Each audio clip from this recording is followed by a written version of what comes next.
الله وبركاته. إن الحمد لله نحمده ونستعينه ونستغفره ونعوذ بالله من شرور أنفسنا ومن سيئات أعمالنا. من يهده الله فلا مضل له ومن يضلل فلا هادي له. أشهد أن لا إله إلا الله وحده لا شريك له لا رب سواه ولا معبودا إلا إياه. وأشهد أن محمدا عبده ورسوله لا نبي بعده. اللهم صل وسلم وبارك على سيدنا محمد بن عبد الله وعلى آله وصحبه ومن تبعهم ووالاه.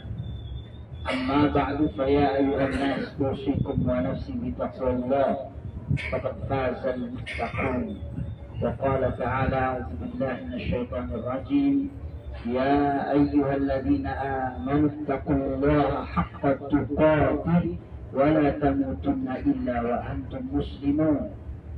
وقال تعالى أيضا يا أيها الذين آمنوا اتقوا الله وقولوا قولا سديدا يصلح لكم أعمالكم ويغفر لكم ذنوبكم ومن يطع الله ورسوله فقد فاز فوزا عظيما.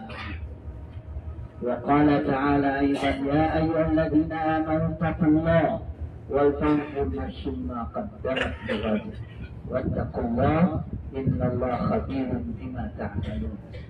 صدق الله العظيم. Para tamu Allah dan Tuhan Rahman yang berbahagia, dan juga saudara-saudara kita di tanah air yang kali ini atas izin Allah bisa merasakan getaran orang-orang yang bersyukur di tanah Arafah. Inilah saat yang paling dirindukan oleh orang-orang yang beriman. Saat diundang ke tanah air, lalu kemudian diberangkatkan menuju tanah suci ini, di mana Allah menghadapkan hamba-hambanya kepada para malaikat di hari Arafah.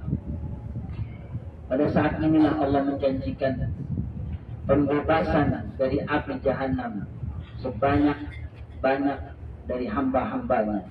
Dan pada hari ini Allah juga menjanjikan diampuni lumuran dosa-dosa, dihapus aib-aib yang menyelimuti, kerak-kerak kenistaan disingkirkan, dibuka lembaran-lembaran baru yang putih bersih. Tuhan Rahman yang berbahagia. Begitu banyak orang yang bertawakal, begitu banyak orang yang bersimpul di hadapan Allah di seluruh pelosok negeri, mungkin di pedesaan, di lereng-lereng maupun di persawahan. Mereka ini mungkin siang malam bersandar hanya kepada Allah Subhanahu wa Ta'ala. Mereka tiada henti memuja Allah Subhanahu wa Ta'ala. Bahkan mungkin bisa jadi kedudukan mereka lebih tinggi di sisi Allah dibanding kita yang sehari-hari melumuri diri dengan dosa. Lebih banyak dipakai memuaskan diri kita dibanding memuaskan perintah Allah. Tapi sampai sekarang mereka ini belum pernah merasakan nikmatnya jamuan Allah di Arafah ini. Inilah saatnya kita harus merasa malu. Malu karena lebih banyak orang yang berhak wukuf di Arafah dibanding kita saat ini.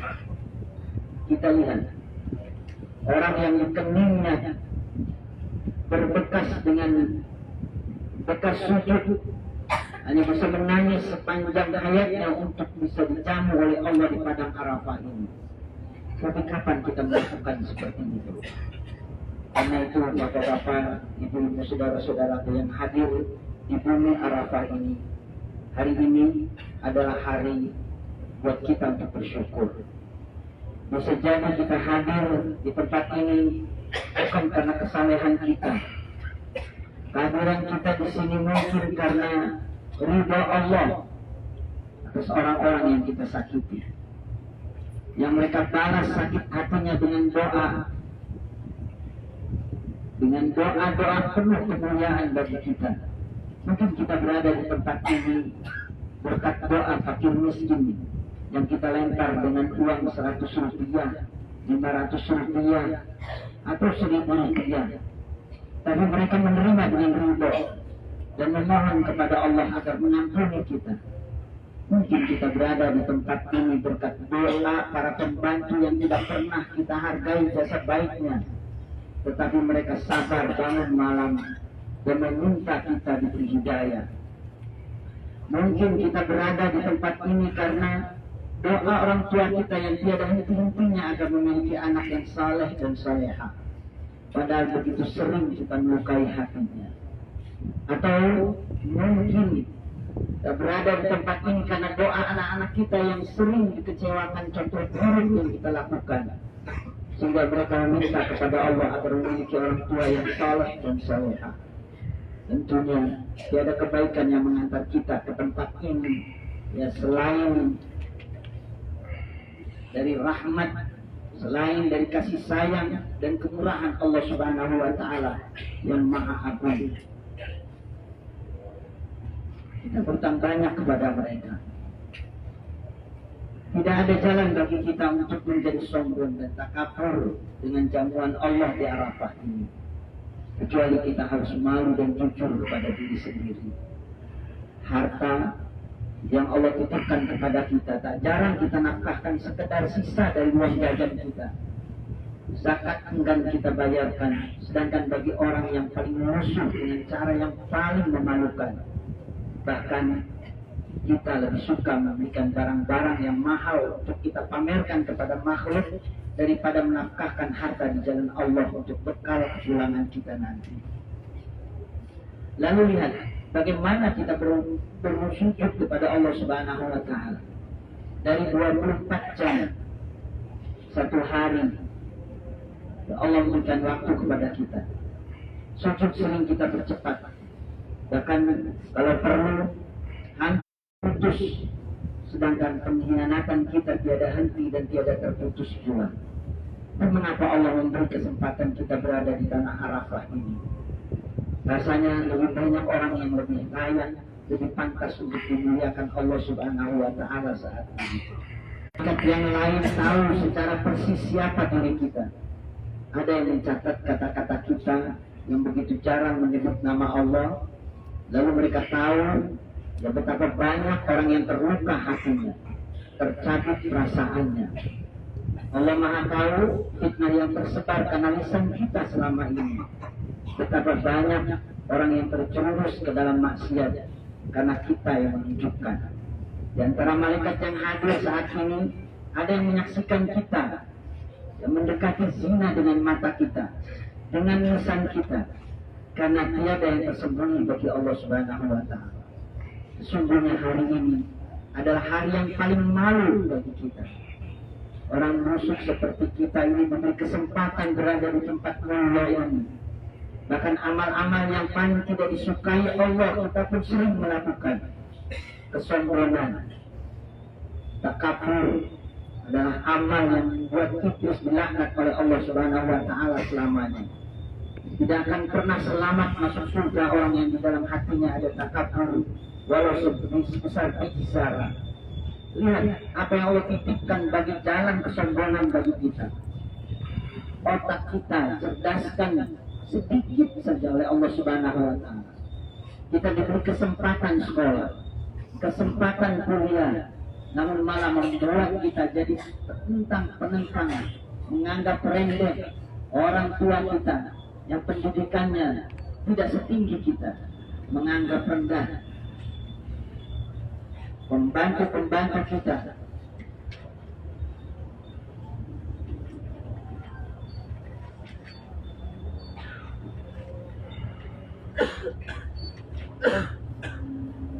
Menganggap rendah pendidikan mereka, pendidikannya tidak setinggi dengan kita.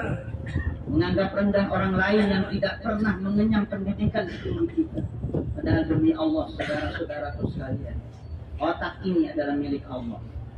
Jika Allah mengambil beberapa bagian saja, niscaya kita tidak bisa mengingat apapun. Sungguh, gelar, pangkat adalah lambang kebodohan bagi orang-orang yang takabur. Malu kita ini, mengapa diberi otak yang sulit untuk mengenal Allah? Padahal otak kita ini tunduk mengejar keagungan Allah. Kita diberikan harta yang cukup, tapi kita sering tidak mempedulikan dari mana harta itu didapat. Yang haram kita ambil, hak orang lain kita tahan, zakat lupa kita bayarkan, kita lumuri diri kita dengan penistaan. Nauzubillah. Tapi kita bangga dengan kendaraan yang mewah, dengan rumah yang megah, dengan perhiasan. Padahal sungguh semua itu adalah sekedar titipan Allah Subhanahu wa Ta'ala, yang Allah juga berikan kepada makhluk-makhluk nista lainnya. Allah berikan kepada para penjahat, para pelacur, para penzina, orang-orang yang durjana, diberi dunia oleh Allah Subhanahu wa Ta'ala. Karena dunia ini bukan tanda kemuliaan bagi seseorang. Dunia adalah fitnah, cobaan bagi manusia. Sungguh malang bagi orang yang takabur dengan tempelan duniawi, padahal Allah menghinakan seseorang dengan duniawi. Duyufullah, duyufur rahman yang berbahagia. Waspadalah sepulang dari tempat ini. Haji yang mabrur adalah haji yang merasa malu kepada Allah. Allah memberikan nikmat tiada henti. Ya, kita jarang mensyukuri, bahkan kita sering mengkhianati nikmat tersebut. Allah yang maha agung, Allah yang maha perkasa, memberikan kesempatan kali ini kepada kita untuk mengubah sisa umur kita. Mungkin kali ini adalah yang terakhir kali kita berada di tanah Arafah ini. Tidak ada jaminan kita tahun depan bertemu kembali di tempat ini. Tanah yang kita duduki ini akan menjadi saksi di akhirat nanti. Kita berangkat mengeluarkan harta, waktu dan tenaga. Kita lalui jalan berjam-jam sampai tempat ini. Tapi ini merupakan hal yang amat sangat nikmat sekali. Inilah nikmat yang semua datang dari Allah. Nikmat adalah pengorbanan. Rasulullah Shallallahu Alaihi Wasallam mulia bukan karena apa yang dimiliki, tapi karena pengorbanan untuk umat. Harta yang dikorbankan, tenaga yang dikorbankan, waktu yang dikorbankan, perhatian yang dikorbankan demi kemaslahatan umat.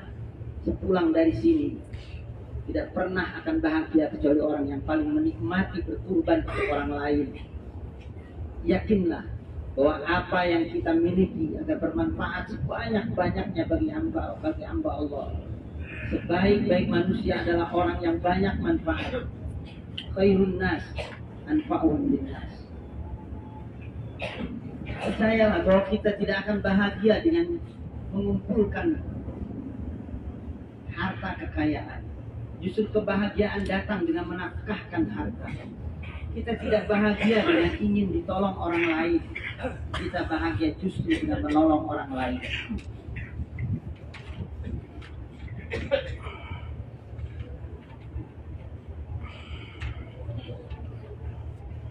Tidak akan bahagia dengan dihormati orang lain. Kebahagiaan hati kita dengan menghargai orang lain. Jadikanlah diri kita menjadi orang yang tidak pernah berharap apapun selain Allah. Itulah kebahagiaan yang awal dari pelajaran kita. Yang kedua, ingatlah baik-baik kain ihram yang kita pakai ini ternyata inilah yang menemani kita saat pulang nanti. Bukan harta, bukan juga pangkat, juga bukan jabatan. Semua adalah topeng sejenak saja yang tidak berharga sama sekali, kecuali penyandangnya memiliki rasa syukur dan takwa kepada Allah Subhanahu wa Ta'ala.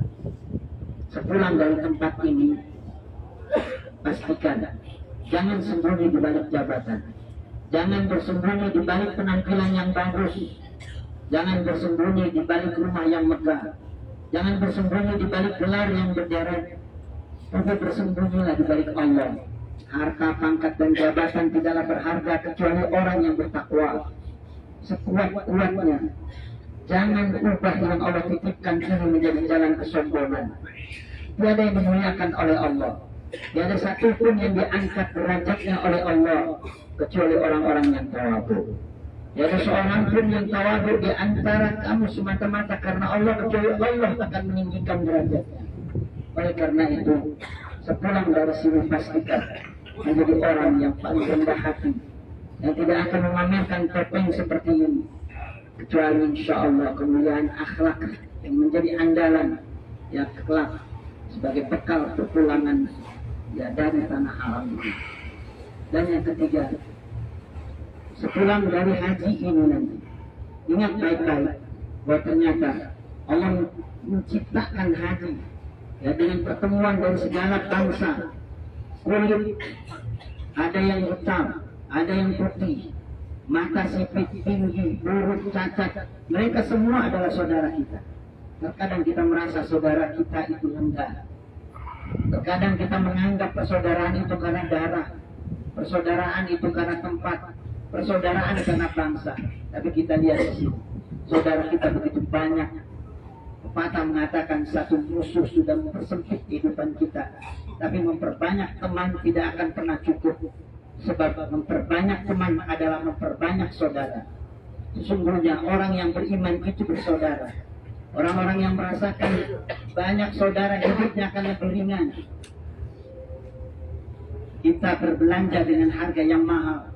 Kita bersyukur karena kita menafkahi pedagang yang masih saudara kita juga. Kita naik kendaraan umum dengan membayar kelebihan. Kita bahagia karena mereka juga masih tetap saudara kita. Mereka memberikan bekal pada keluarga keturunan para supir saudara-saudara kita itu. Kita mendidik orang lain sehingga maju, namun tidak terima kasih. Nggak jadi masalah karena mereka adalah saudara kita. Semakin banyak yang bisa kita bantu, insya Allah semakin bahagia dan ringan hidup kita ini. Dan yang terakhir, ya tentu ini menjadi catatan kita semua. Pada saat kita menunaikan ibadah haji dari berbagai macam penjuru dunia, sebagaimana yang dinyatakan oleh Allah Subhanahu wa taala, wa'adzin fil nasi bil hajj ya'tuka rijala wa ala kulli dhamir yatina min kulli fajjin 'amiq. Dari berbagai macam daerah, dari berbagai macam negara datang berkumpul di tanah suci ini dengan berbagai macam predikat, dengan berbagai macam background. Mereka kumpul di tempat ini.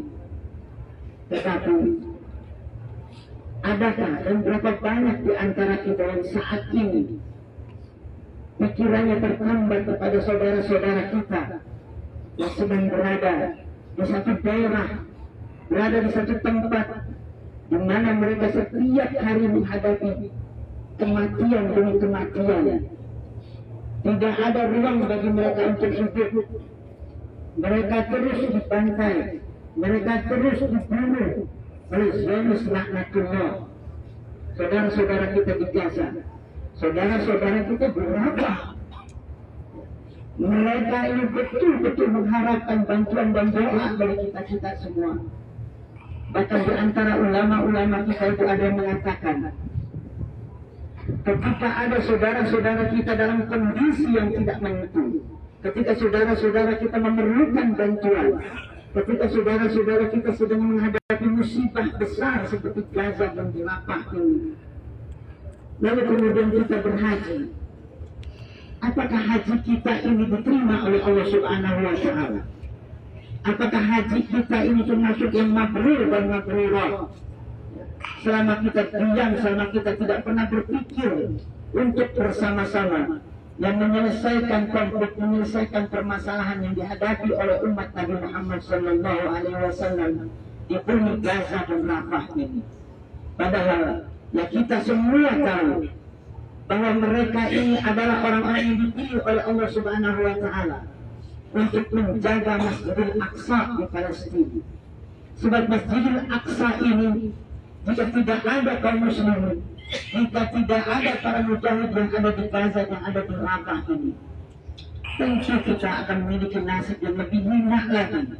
Karena Masjidil Aqsa ini adalah kiblat yang pertama bagi kita umat Islam, merupakan tempat Isra'nya Nabi Muhammad Sallallahu Alaihi Wasallam, tempat di mana Nabi Sallallahu Alaihi Wasallam mengimami para nabi dan para rasul, tempat yang dijanjikan oleh Nabi Sallallahu Alaihi Wasallam bahwa kelak ini akan menjadi tempat yang paling menentukan sebelum kiamat itu datang. tempat di mana Imam Al-Mahdi, tempat di mana Nabi Isa alaihissalam nanti semua berkumpul di bumi Palestina ini. Maka di bumi Arafah ini terus lantunkan doa kita untuk mereka, agar mereka diberi kekuatan oleh Allah Subhanahu wa Ta'ala, agar mereka diberikan kesabaran penuh oleh Allah Subhanahu wa Ta'ala.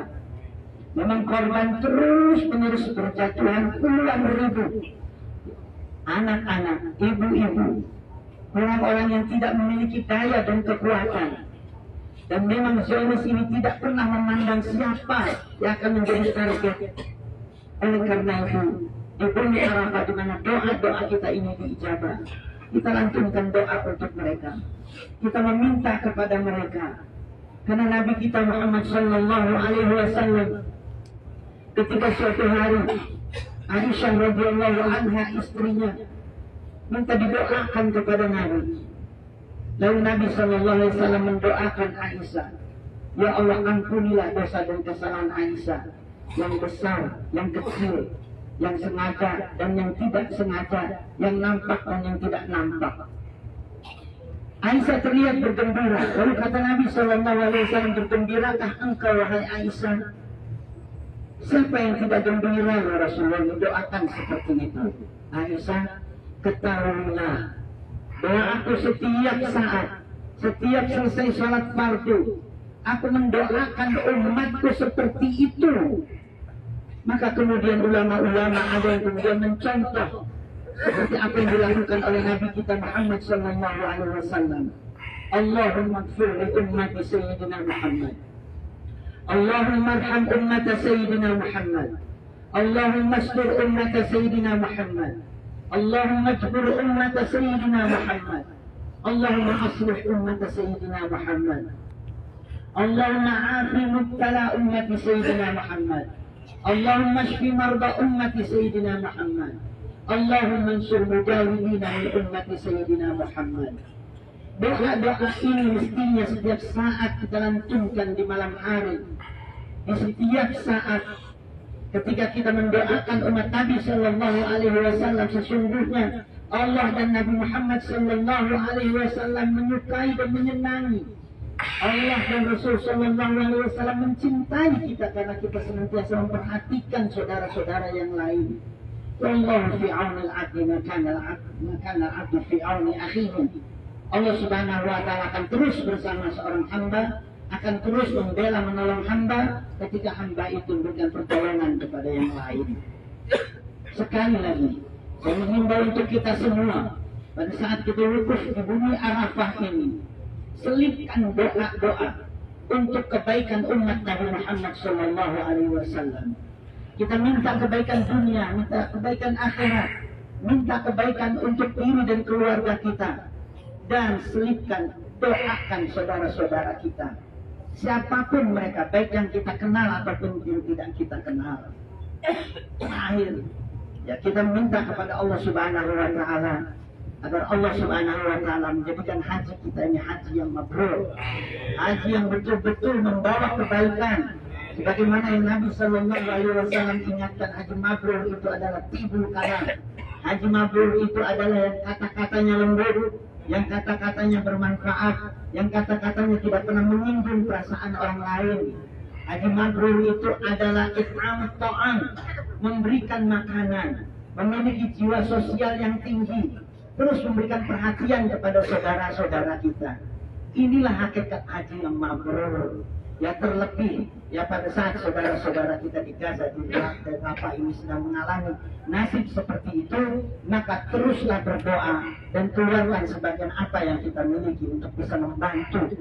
Dan yang paling mereka butuhkan sesungguhnya adalah doa dari kita di padang Arafah ini. Dan nanti pada saat kita berdoa bersama, setelah nanti sholat, nanti akan kita bacakan ada surat khusus dari saudara-saudara kita di Gaza untuk kita yang ada di Arafah ini. Mari sama-sama kita berdoa, meminta pada Allah Subhanahu wa Ta'ala agar senantiasa diberikan kebaikan baik di dunia dan di akhirat. dan menjadikan kita semua ini hajinya haji mabrur dan mabrurah. Allahumma salli ala sayyidina Muhammadin fil awwalin wal akhirin wa barik wa sallim radhiyallahu tabaraka wa ta'ala an kulli sahabati Rasulillah ajma'in. Alhamdulillahi rabbil alamin hamdan yuwafi ni'amahu wa yukafi'u mazidah. Ya Rabbana lakal hamdu kama yanbaghi li jalali wajhikal karim wa 'azimi sultanik. Allahumma ighfir lana dhunubana ولوالدينا وارحمهم كما ربونا صغارا. اللهم أوزئنا أن نشكر نعمتك التي أنعمت علينا وعلى والدينا وأن نعمل صالحا ترضاه وأدخلنا برحمتك في عبادك الصالحين.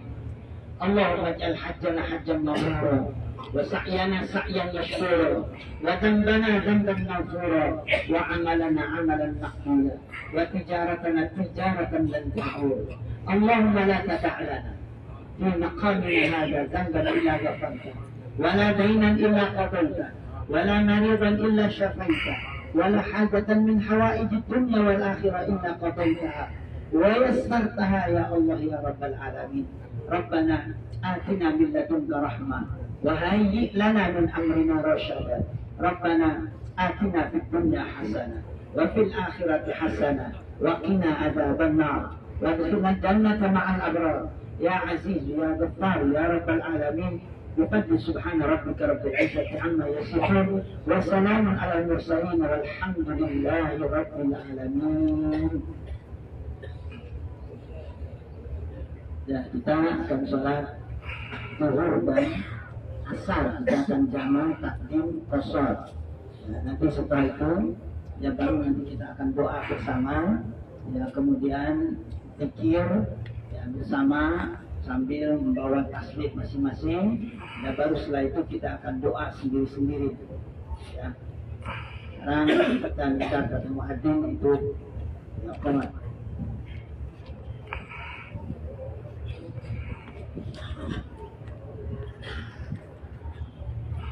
الله أكبر الله أكبر أن لا إله إلا الله أشهد أن محمدا رسول الله.